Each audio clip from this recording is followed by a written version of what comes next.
ಜಗದ್ಗುರು ಶ್ರೀ ಮಧ್ವಾಚಾರ್ಯ ಮೂಲ ಮಹಾಸಂಸ್ಥಾನ ಶ್ರೀ ರಾಘವೇಂದ್ರ ಸ್ವಾಮಿಗಳವರ ಮಠದಲ್ಲಿ ಕಲಿಯುಗ ಕಾಮಧೇನು ಬೇಡಿದವರ ನೀಡುವ ಗುರು ರಾಘವೇಂದ್ರ ಸ್ವಾಮಿಗಳ 354ನೇ ಆರಾಧನಾ ಮಹೋತ್ಸವ ಆಗಸ್ಟ್ 8ರಿಂದ 14ರವರೆಗೆ 7 ದಿನಗಳ ಕಾಲ ಮಠದ ಪೀಠಾಧಿಪತಿ ಸುಬದೇಂದ್ರ ತೀರ್ಥರ ಅಧ್ಯಕ್ಷತೆಯಲ್ಲಿ ಸಪ್ತರಾತ್ರೋತ್ಸವ ಆರಾಧನಾ ಮಹೋತ್ಸವದ ಜರುಗಲಿರುವ ಆರಾಧನಾ ಮಹೋತ್ಸವದಲ್ಲಿ ಭಾಗವಹಿಸಿ ರಾಯರ ಕೃಪೆಗೆ ಪಾತ್ರರಾಗಬೇಕು.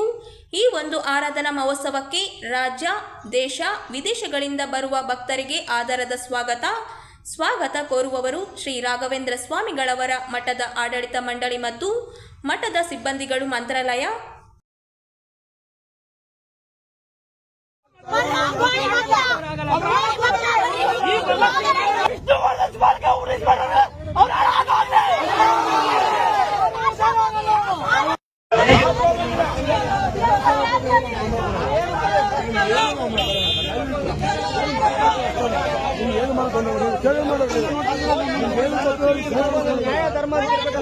ಗಲಾಟೆ ಮಾಡಪ್ಪ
ಅವ್ರಿಗೆ ಇಷ್ಟವಾದ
ನಗರದಲ್ಲಿ ಸುರಿದ ಮಳೆಯಿಂದಾಗಿ ನಗರದಲ್ಲಿ ರಾಷ್ಟ್ರೀಯ ಹೆದ್ದಾರಿ ಸೇರಿ ಹಲವು ಮುಖ್ಯ ರಸ್ತೆಗಳು ಕೆರೆಯಂತೆ ನಿರ್ಮಾಣವಾಗಿ ಸಂಚಾರ ಅಸ್ತವ್ಯಸ್ತವಾಗಿದೆ.